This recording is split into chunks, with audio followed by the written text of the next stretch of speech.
My husband left me for a younger woman and took our entire family to his wedding overseas. He texted, "Be gone when we return. I hate old things. I work hard, so I deserve a new life." When they came back, laughing, they found only empty land where our home once stood. Their faces went white. I watched from my parked car and couldn't stop smiling. Where are you watching from today? Drop your location in the comments below and hit that like and subscribe button. Let me tell you how I got to this delicious moment, sitting in my Honda Civic at 2 p.m. on a Tuesday, watching my cheating ex-husband Frank and his child bride Amber stare at a perfectly manicured empty lot where our $800,000 suburban paradise used to sit. Oh, the look on Frank's face was priceless. You'd think someone had told him his precious golf membership got revoked. 6 months ago, I was Patricia Williams, faithful wife of 28 years, mother of 2 ungrateful adult children, and apparently, according to my husband, a nagging old bat who'd lost her figure and her purpose. Those were his exact words when he announced he was leaving me for Amber, his dental hygienist.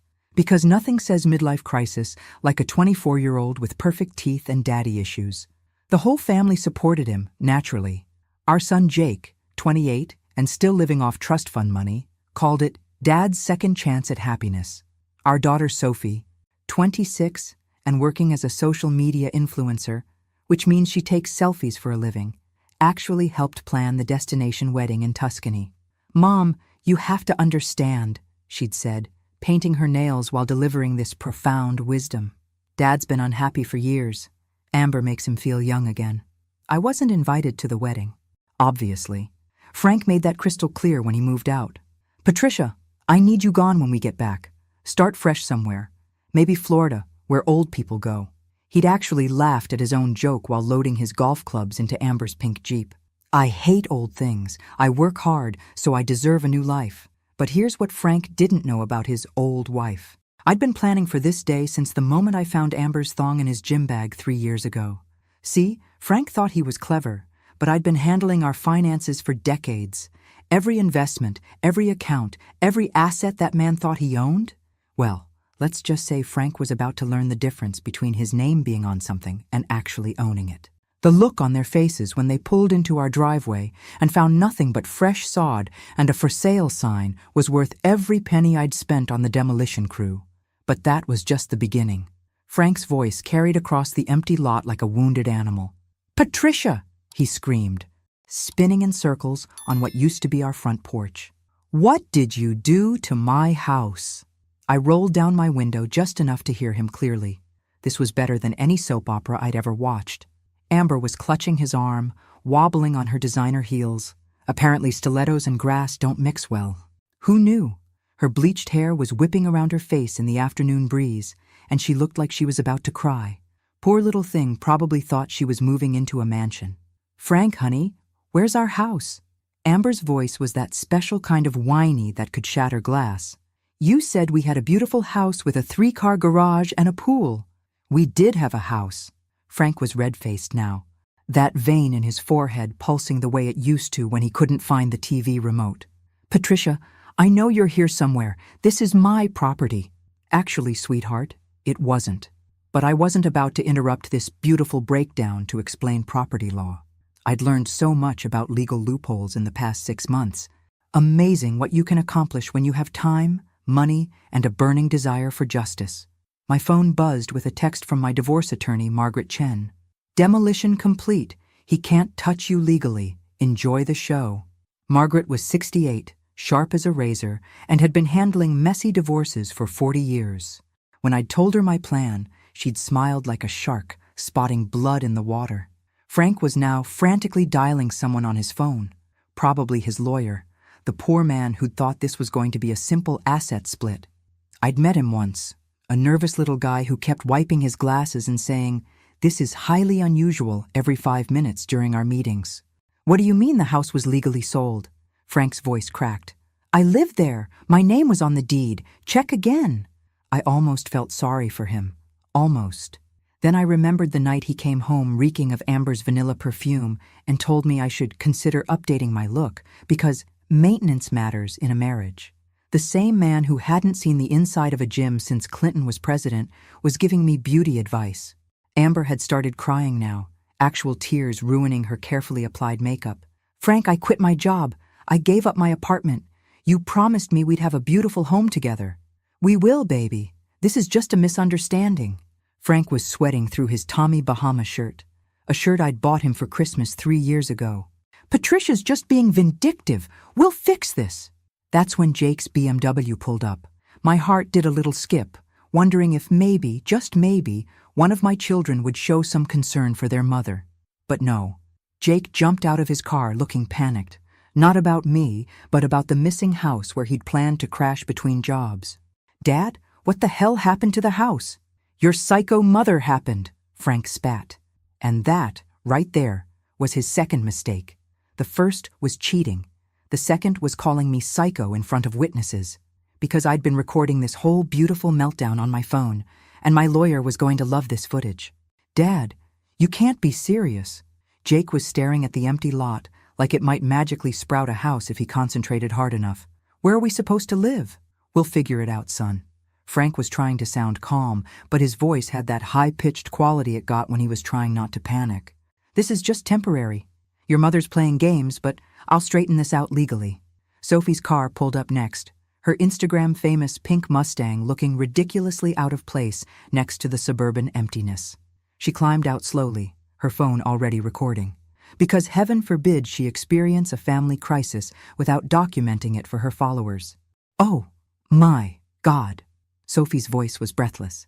"Dad, this is totally insane. My childhood home is just gone?" She was definitely recording this for TikTok, probably already thinking of captions like, "Family drama is wild," or "When your stepmom ruins everything." Actually, sweetheart, your stepmom had nothing to do with this.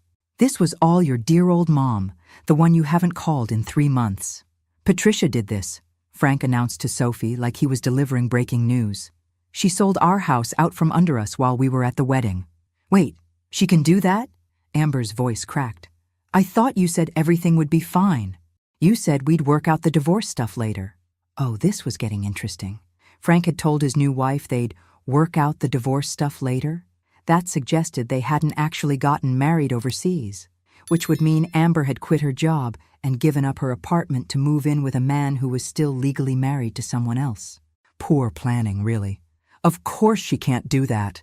Frank was lying now, and we all knew it.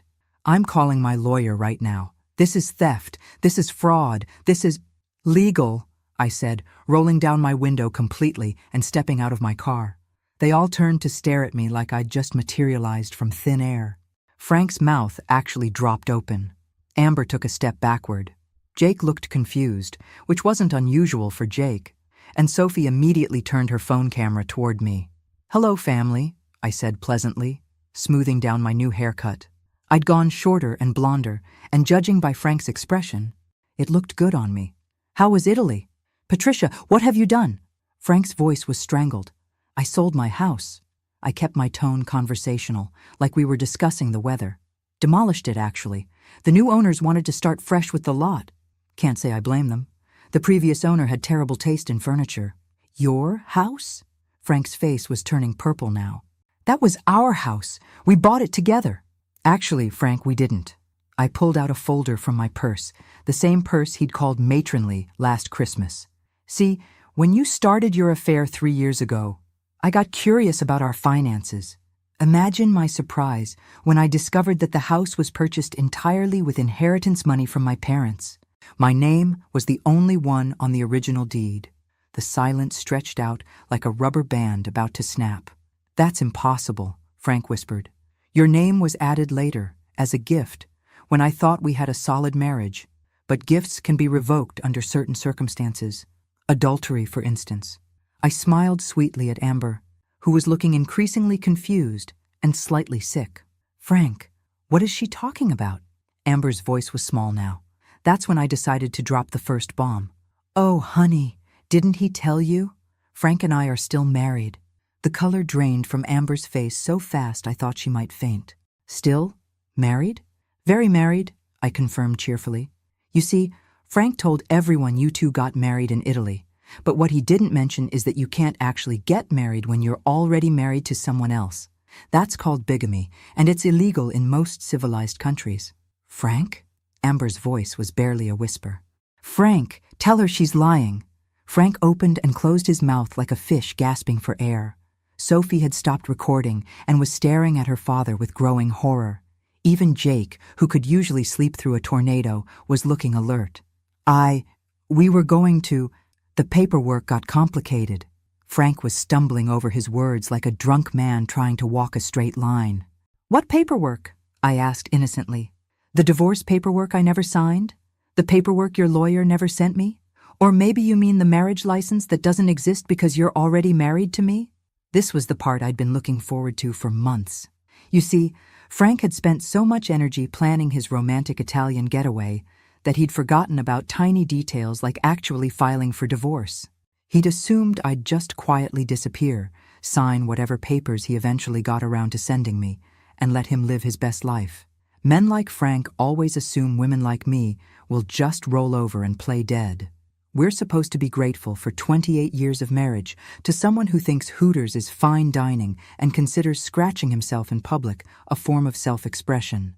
So you two had a commitment ceremony, I continued, enjoying the way Frank was sweating. Very sweet. Totally meaningless legally, but sweet. You bitch! Amber finally found her voice, and it was shrill enough to wake the neighbors. You ruined everything. We had plans. We were going to be happy. Were you now? I tilted my head sympathetically. And those plans included living in my house, spending my money, and playing stepmom to my children while I conveniently disappeared? How thoughtful of you to plan my life for me. Mom, this is seriously messed up. Sophie was looking at me like she was seeing me for the first time. You can't just destroy people's lives because you're mad. Can't I? I asked. Your father destroyed my life when he decided a marriage was something he could just walk away from whenever he got bored. He took our children, our friends, our social circle, and tried to take our home. The only thing he didn't take was my brain. Jake was frantically typing on his phone, probably trying to find somewhere else to live. The trust fund baby was about to discover that trust funds don't last forever when you don't actually work. Where are we supposed to go? Frank demanded. I have rights. I have belongings in that house. Had, I corrected. Past tense. And actually, your belongings are in a storage unit across town. Unit 247. The rent's paid through the end of the month. I handed him a small key. After that, you're on your own. A storage unit? Frank stared at the key like it was a dead mouse. You put my stuff in storage? I kept what mattered to me and donated the rest to charity. Amazing how little actually mattered when I really thought about it. That was true. 28 years of accumulated junk, and the only things I'd kept were family photos and my grandmother's china. Everything else had been just taking up space. Frank was standing there holding the key, looking lost and confused. For a second, I almost felt sorry for him. Almost. Then Amber opened her mouth again. This isn't over, you crazy old bat. And that's when I smiled my biggest smile of the day, because Amber had just made her first serious mistake. She'd threatened me in front of witnesses while I was recording. My lawyer was going to have a field day with this. But more importantly, she'd just given me the perfect excuse for phase 2 of my plan. Old bat? I repeated, pulling out my phone and making sure it was still recording. That's interesting. Tell me, Amber, how old do you think I am? Old enough to be completely desperate and pathetic. Amber was really getting wound up now. Her perfect little face twisted with rage. No wonder Frank left you. You're bitter and cruel and... 52, I interrupted calmly. I'm 52 years old. Frank is 55. That makes me 3 years younger than your boyfriend.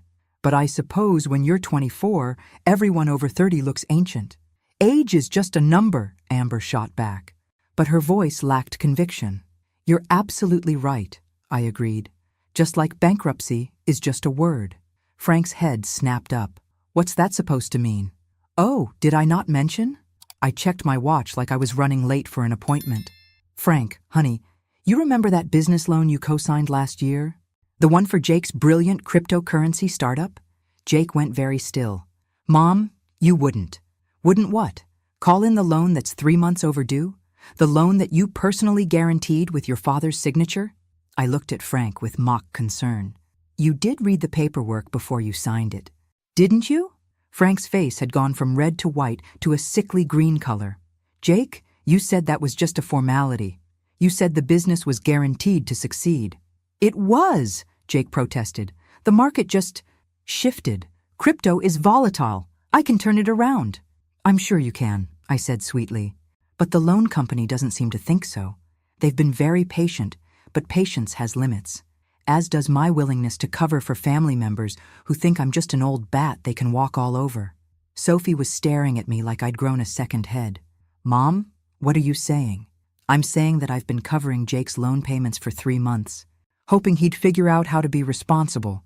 But since he seems to think his mother is just a convenient ATM, I've decided to stop enabling his incompetence." "You can't do that!" Frank was panicking now. "If that loan defaults, they'll come after my assets. My credit will be ruined." "What assets?" I asked innocently. "Your house is gone. Your savings account was frozen this morning pending the divorce proceedings. And your credit cards? Well, let's just say they're about to be very disappointed when they try to collect on those balances." This was the revelation I'd been saving for the perfect moment. Frank thought he'd been clever, hiding assets and building up debt in accounts I didn't know about. But I'd known about every secret credit card, every hidden expense, every dollar he'd spent on Amber's designer bags and weekend getaways. I'd just been waiting for the right time to use that information. "How did you—" Frank started to ask, then stopped. "How did I know about your secret accounts? About the money you've been spending on your girlfriend? About the debts you've been hiding?" I shrugged. "Frank, I handled our finances for 28 years.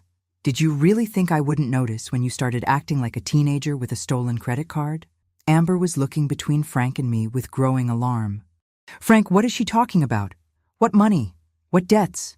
"It's nothing, baby. Just some misunderstandings. $43,000 in credit card debt," I announced cheerfully. "All in Frank's name, of course. Amazing how quickly expenses add up when you're trying to impress a young woman. Jewelry, vacations, that adorable pink Jeep. You bought me that Jeep for my birthday." Amber whirled to face Frank. "You said it was paid for." "It is paid for," Frank insisted. "I mean, it will be. The payments are totally manageable. $647 a month, I added helpfully. Plus insurance for a 24-year-old driver in a high-risk vehicle category. That's another $300 a month. Amber was doing math in her head, and judging by her expression, the numbers weren't working out the way she'd hoped. "Frank," she said slowly, "you told me you were wealthy. You said money wasn't a problem. It's not a problem. Patricia's just being vindictive. Once the divorce is final, I'll get half of everything and—" "Half of what?" I interrupted. "Frank, sweetie, there is no everything to split. There's just debt, mountains of it, all in your name." And that's when I saw it. The exact moment when Amber realized she'd quit her job, given up her apartment, and attached herself to a man who was not only still married, but also completely broke. The exact moment when she understood that she'd traded her independence for a fantasy that was never going to come true. It was beautiful. Wait. Amber was waving her hands around like she was trying to clear smoke. "Frank, you told me you owned a successful company. You said you were planning to retire in 5 years. "I do own a company," Frank protested, but his voice lacked its usual confidence. "Williams Construction has been profitable for 15 years. "Williams Construction?" I laughed out loud for the first time all day. "Oh, honey, that's precious. Tell her about Williams Construction, Frank. Tell her who actually owns it." Frank's silence was answer enough, but I was enjoying myself too much to stop now. "You see, Amber, Frank likes to tell people he owns a construction company. What he doesn't mention is that Williams Construction is owned entirely by me. Frank is an employee, a well-paid employee, I'll grant you, but still just an employee." That's impossible," Frank was sputtering. "Is it? Should I call Tom Bradley and ask him who signs his paycheck?"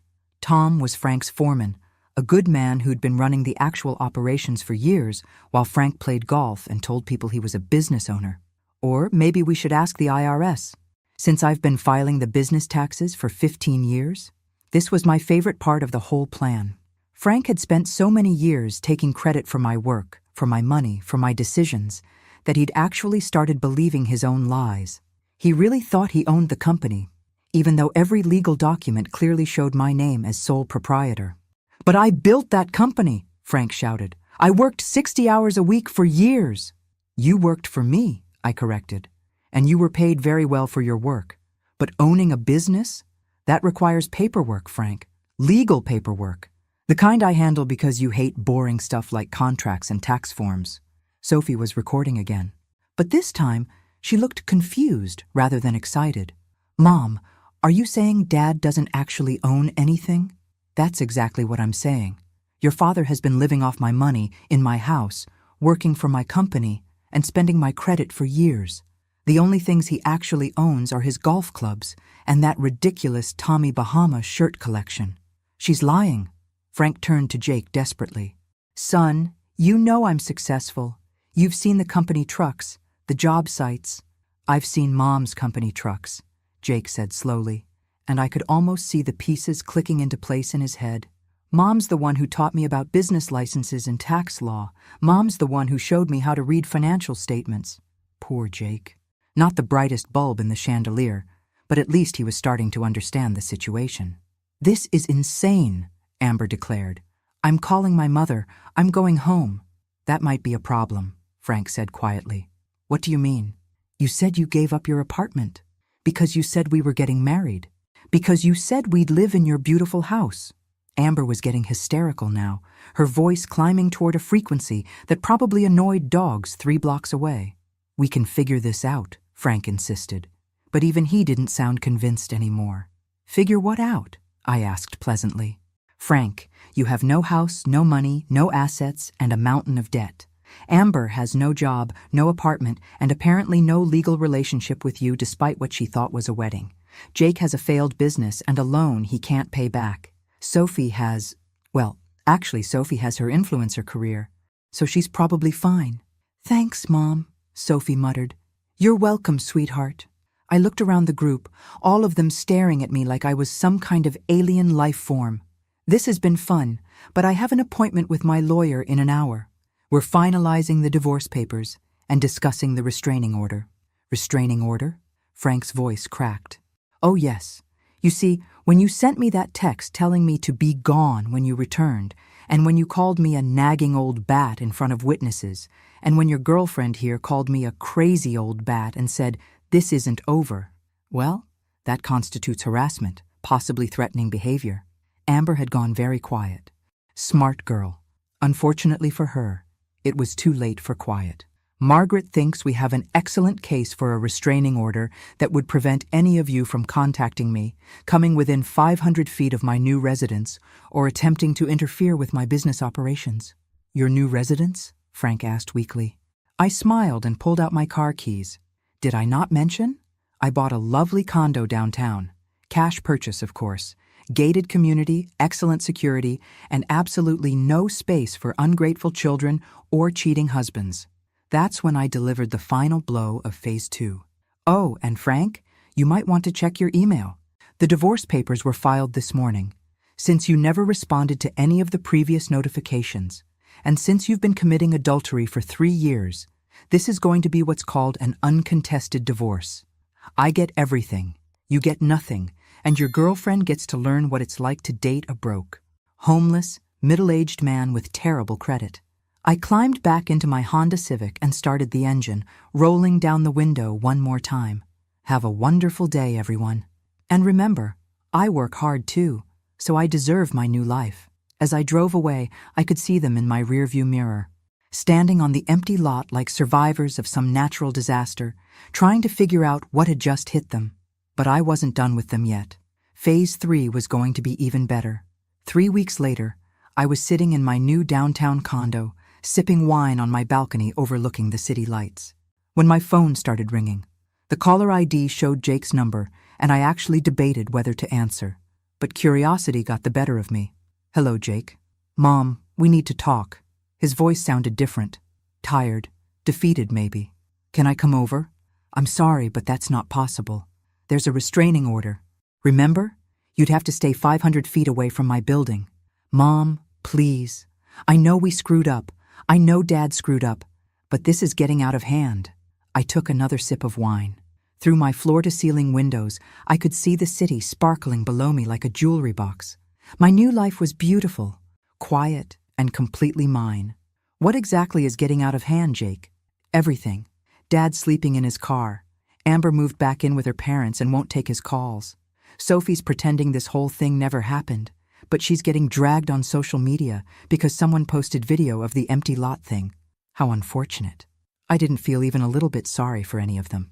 And the loan company, they're really aggressive, Mom. They're calling Dad at work, at your company, and they're threatening to garnish his wages. That's how debt collection works, Jake. You borrow money, you pay it back. If you don't pay it back, they make you pay it back. Simple concept. But he can't afford the payments. Not with rent and car payments and everything else. This was the part I'd been waiting for. The part where they'd come crawling back, realizing exactly how much I'd been holding their lives together. Jake, let me ask you something. When your father was living in my house, eating food I bought, driving cars I paid for, and working at my company, how much did he contribute to household expenses? Silence on the other end of the line. I'll tell you how much. 0. Frank hasn't paid for his own living expenses in over a decade. Everything he earned went toward his hobbies, his toys, his girlfriends. I paid the mortgage, the utilities, the insurance, the groceries, the maintenance. I subsidized his entire lifestyle while he told people he was a successful businessman. Mom, I didn't know. You didn't want to know. None of you wanted to know where the money came from, as long as it kept coming. You just assumed I'd always be there, always paying the bills, always cleaning up your messes. That's not fair, isn't it? Jake, you're 28 years old. You've never held a steady job, never paid rent, never even bought your own groceries. Your father is 55 and has never balanced a checkbook. Sophie makes money taking selfies, but has never paid her own insurance. You're all financial children. I could hear him breathing heavily on the other end of the line. What do you want us to do? He asked finally. I want you to grow up. I want you to learn what it feels like to work for something instead of having it handed to you. I want you to understand what I felt like for 28 years, being taken for granted by people who were supposed to love me. Okay, I get it. We took advantage. We were ungrateful. But Mom, what's done is done. Can't we move forward? Can't we be a family again? We were never a family. Jake, we were a woman raising 3 grown men who treated her like hired help. That stung, I could tell. Good. Maybe it would motivate him to actually think about his life choices. So what now? You're just going to let Dad be homeless? Let me go bankrupt?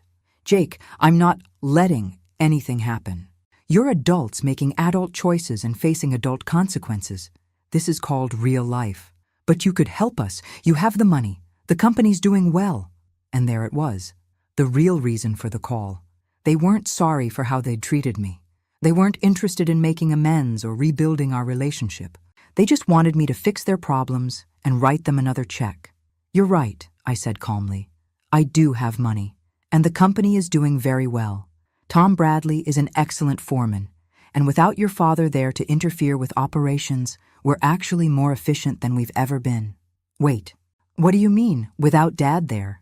Oh, that was interesting. Frank hadn't told them about losing his job yet. Your father was terminated 2 weeks ago, excessive personal calls during work hours, using company resources for personal business, and a pattern of inappropriate behavior that was affecting morale. You fired Dad? I fired an employee who wasn't performing his duties. The fact that he used to be my husband is irrelevant to business operations. Jake was quiet for a long moment. Then, Mom, you're destroying us. No, Jake, I'm letting you destroy yourselves. I'm just not cleaning up the mess anymore. This isn't the mother I know. You never knew me, I said sadly. You knew a woman who was too afraid of losing her family to stand up for herself. You knew someone who would rather be miserable than alone. That woman is gone, and she's never coming back. I hung up before he could respond. Outside my window, the city hummed with life and possibility. My wine was the perfect temperature. My condo was exactly the right amount of quiet, and I had absolutely no one to take care of except myself. It was the best feeling in the world. The next morning, I was reading the newspaper, an actual paper newspaper, because some pleasures are worth preserving, when my building's concierge called up to my unit. Mrs. Williams, there's a young woman in the lobby asking to see you. She says she's your daughter. Sophie. I'd been wondering when she'd make her appearance. Please tell her that I'm not available for visitors, but if she'd like to leave a message, I'll consider it. She says it's urgent, ma'am. Something about her father being in the hospital. My blood chilled for a moment, but then I remembered who I was dealing with. Sophie could make a hangnail sound like a medical emergency if it suited her purposes. Please ask her for details about which hospital and the nature of the emergency. A few minutes later, the concierge called back. She says he's at General Hospital, ma'am. Something about chest pains and stress. She seems quite upset. Despite everything, Frank was still the father of my children. And despite my anger, I wasn't a monster. If he was genuinely ill, that was different from being homeless and broke. Tell her I'll meet her in the lobby coffee shop in 10 minutes. I dressed carefully. Not too formal, but certainly not like someone who was concerned or rushing. If this was a manipulation tactic, I wanted to make it clear that I wasn't falling for it. Sophie was sitting at a corner table when I arrived. Her phone face down for once, her usual Instagram-perfect makeup smudged with tears that looked genuine. Mom. She stood up when she saw me, and for a moment she looked like the little girl who used to crawl into my bed during thunderstorms. Sophie, tell me about your father. She sat back down heavily. He collapsed at work yesterday. Well, at Tom's worksite, I guess. Tom called the ambulance. What did the doctors say? Stress-induced heart palpitations, high blood pressure. They want to keep him for observation, but she trailed off, looking uncomfortable. But he doesn't have insurance anymore. Since you fired him, and he can't afford the hospital bills. There it was, the real reason for this meeting. Sophie, your father had insurance through Williams Construction for 15 years because I provided it. When he became unemployed, he became eligible for COBRA coverage, which would have maintained his insurance for up to 18 months. What's COBRA? I stared at my daughter. This 26-year-old woman who made more money than most people with real jobs, and she didn't know what COBRA was. COBRA is federal law that allows people to keep their employer-provided insurance when they lose their jobs. Your father received all the paperwork. He chose not to pay the premiums. Sophie looked genuinely confused. Why wouldn't he pay for insurance? Because COBRA premiums are expensive, and your father has been living in his car while spending what little money he has on trying to win Amber back. Priorities. He's been trying to win Amber back? Sophie's voice rose. Mom, she won't even talk to him. She posted on Instagram about dodging a bullet and fake rich guys. She's already dating someone else. I almost felt sorry for Frank. Almost. Getting dumped by someone who was only dating you for money in the first place had to sting, especially when you discovered she'd replaced you in less than a month. That's unfortunate for your father, but it's not my problem. Mom, he's in the hospital. Because he made choices that led to stress and health problems. Natural consequences. Sophie stared at me like I was speaking a foreign language. You really don't care, do you? You really just hate all of us now. I don't hate anyone, Sophie. But I'm not responsible for fixing problems that other adults created for themselves. But you're our mother. I was your mother. I spent 28 years being your mother, your father's mother, and Jake's mother. I'm retired from that job. You can't retire from being someone's mother. Watch me. Sophie leaned forward desperately. Okay, fine. What if I pay you back? What if we all pay you back for everything? We'll get jobs. Real jobs. And we'll pay you back every penny Dad spent on Amber, every payment you made on Jake's loan, everything. With what jobs, Sophie? You take pictures of yourself for a living. Jake's biggest accomplishment is losing other people's money in cryptocurrency. Your father just got fired from the only job he's had in 20 years. I can do other things. I have marketing skills. Social media is a real business. She wasn't wrong about that, actually. Sophie had built a substantial following and was probably more business savvy than either of her male relatives. But that didn't change the fundamental problem. Sophie, this isn't about money. This is about respect. About being valued as a person instead of treated like an ATM with feelings. We do value you. When? When did any of you ever ask how I was feeling? When did anyone consider my opinion before making major decisions? When did any of you treat me like I mattered for something other than my checkbook? Sophie opened her mouth, then closed it, because she couldn't think of an example, and we both knew it. Your father texted me to be gone when he got back from his fake wedding. He said he hated old things and deserved a new life. You helped plan that wedding, Sophie. You chose his happiness over your own mother's.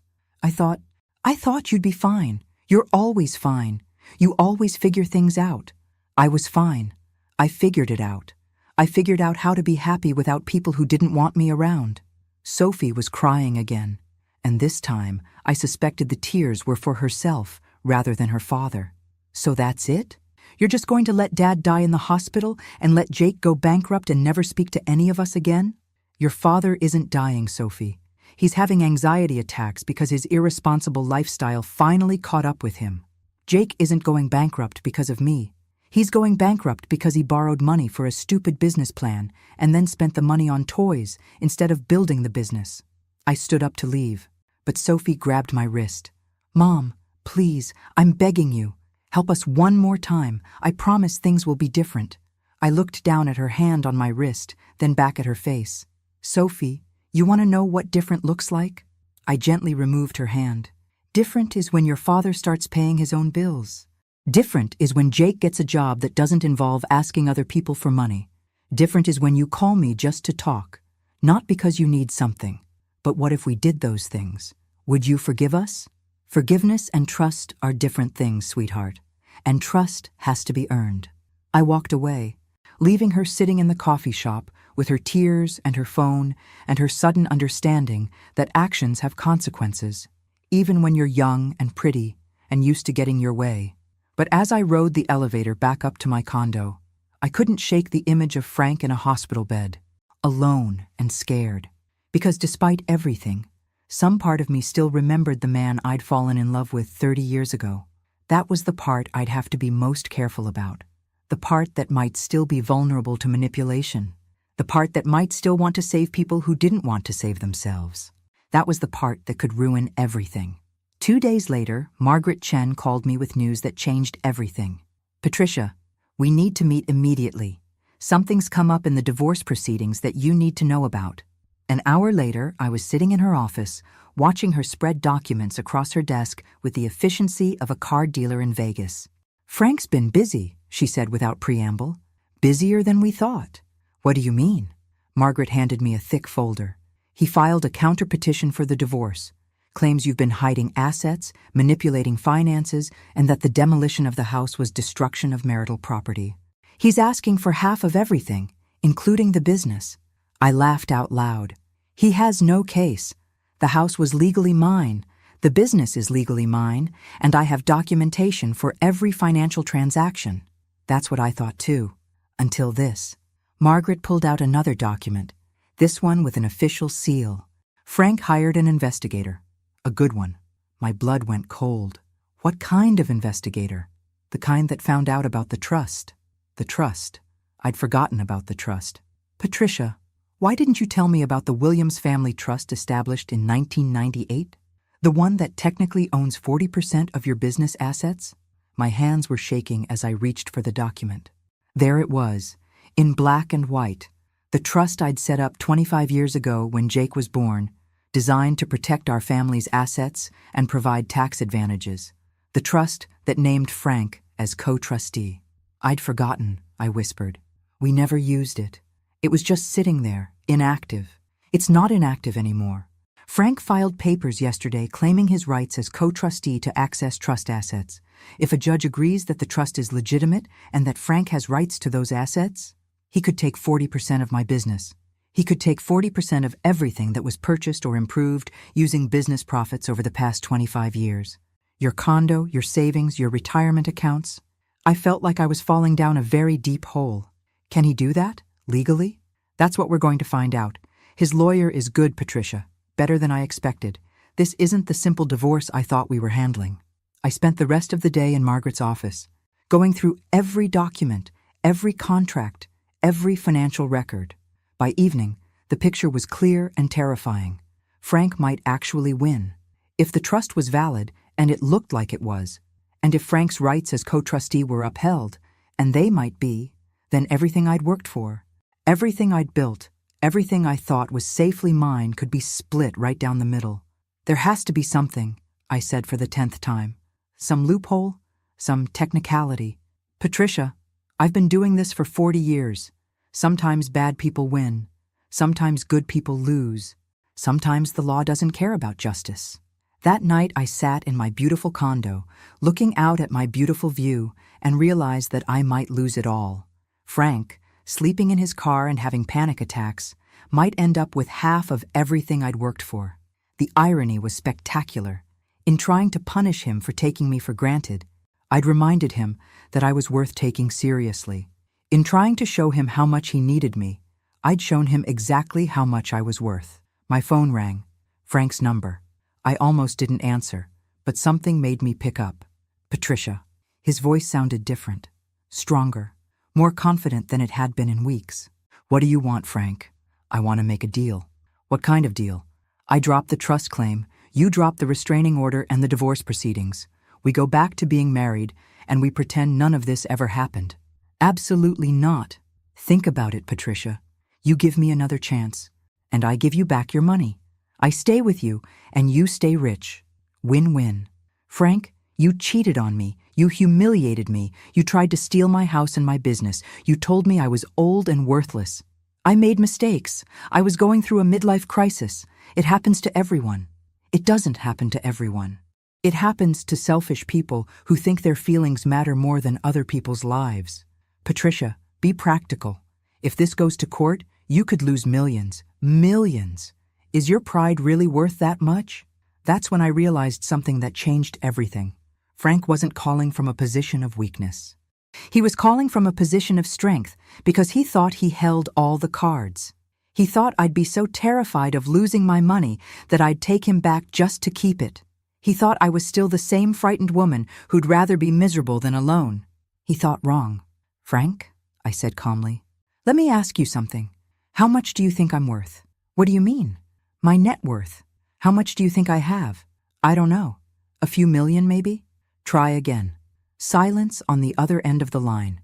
Frank, you lived with me for 28 years, but you never paid attention to anything I actually did. You never looked at the real financial statements, never asked about the investments, never wondered why I worked such long hours or why I was always on the phone with lawyers and accountants. Patricia, what are you saying? I'm saying you have no idea what you're really fighting for, and you're about to find out why that's a problem. I hung up the phone and called Margaret. Margaret, it's time for Phase 4. Get ready to show Frank exactly what he's been taking for granted all these years. Phase 4? The one where he discovers that the trust is the least of his worries. Because Frank had just made his final mistake. He'd threatened to take what was mine, assuming I'd be too scared to fight back. He was about to learn the difference between someone who's afraid of losing everything and someone who's ready to burn it all down just to watch him cry. The court hearing was scheduled for the following Friday at 9 a.m. Frank arrived in his only remaining suit, the navy blue one I'd bought him for our anniversary 3 years ago. He looked confident, almost smug, like a man who was certain he was about to win the lottery. He had no idea what was about to hit him.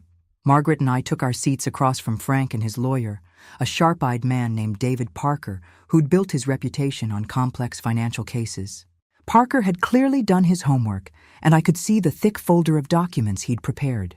Your Honor, Parker began when the judge called our case, my client is seeking his rightful share of marital assets that his wife has attempted to hide through illegal property transfers and financial manipulation. The judge, a stern-looking woman in her 60s named Judge Harrison, looked over her reading glasses at the paperwork. This concerns a trust established in 1998? Yes, Your Honor.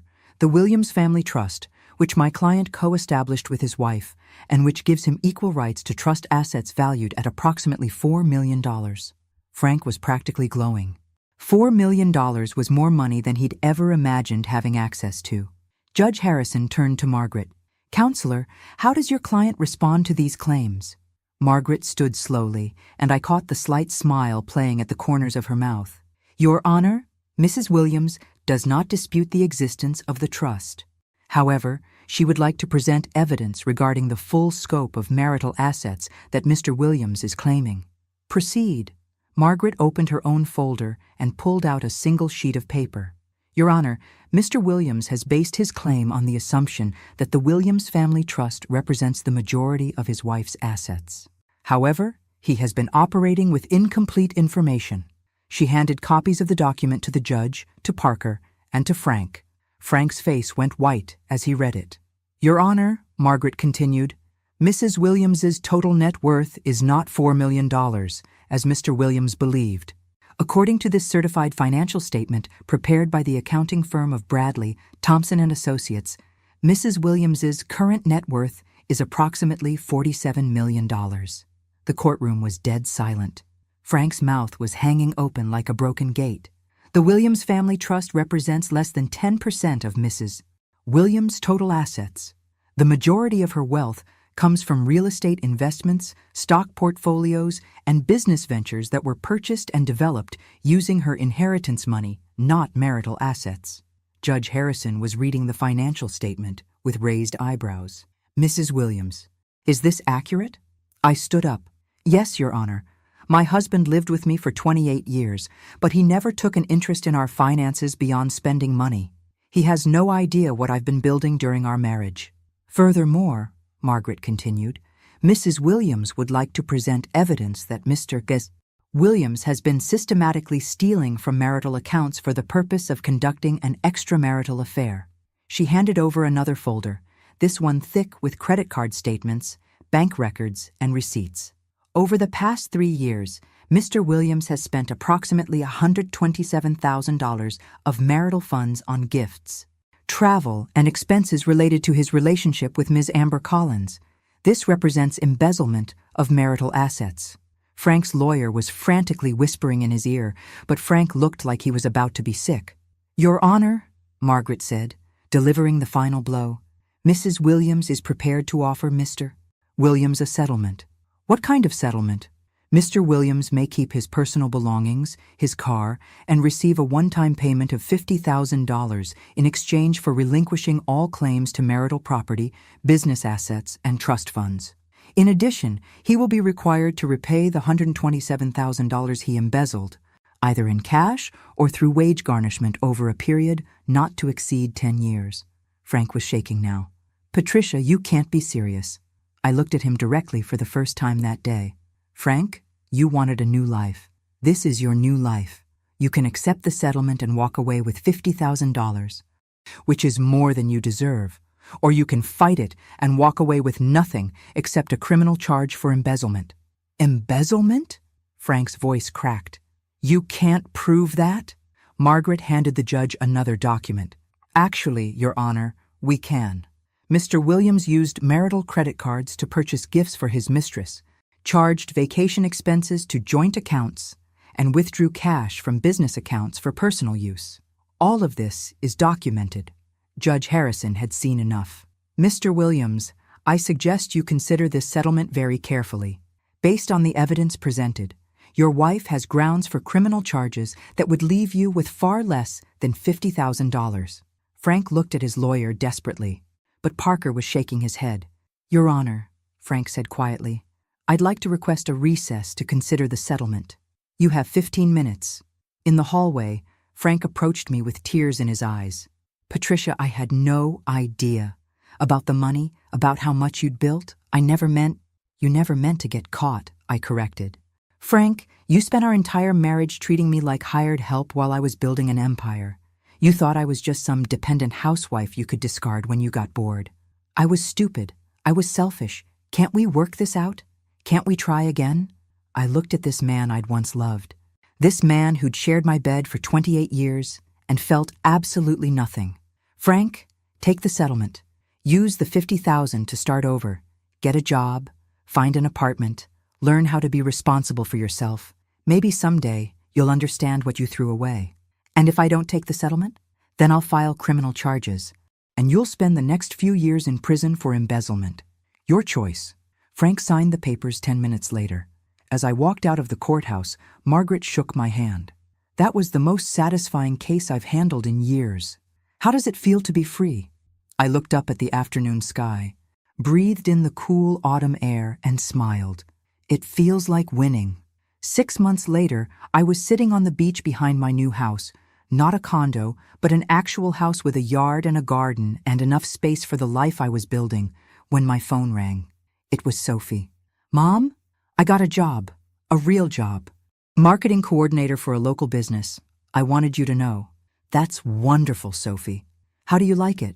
It's hard, harder than I expected, but I'm learning things about business, about responsibility, about what it means to earn something instead of just having it handed to you. I'm proud of you. Mom, could we maybe have coffee sometime? I'd like to tell you about the job, and maybe I'd like to get to know you, the real you, not just the mom who fixed everything for us. I looked out at the ocean, watching the waves roll in endlessly, carrying away the old and bringing in the new. I'd like that very much. Really? Really? But Sophie, we go Dutch on the coffee. She laughed, and for the first time in years, it sounded genuine. Deal, Mom. Fair is fair. As I hung up the phone, I realized that this was what victory actually looked like. Not revenge, not punishment, but the simple satisfaction of being valued for who I was instead of what I could provide. I was 52 years old, worth $47 million, and finally completely free. And the best part? I was just getting started. Thanks for listening. Don't forget to subscribe and feel free to share your story in the comments. Your voice matters.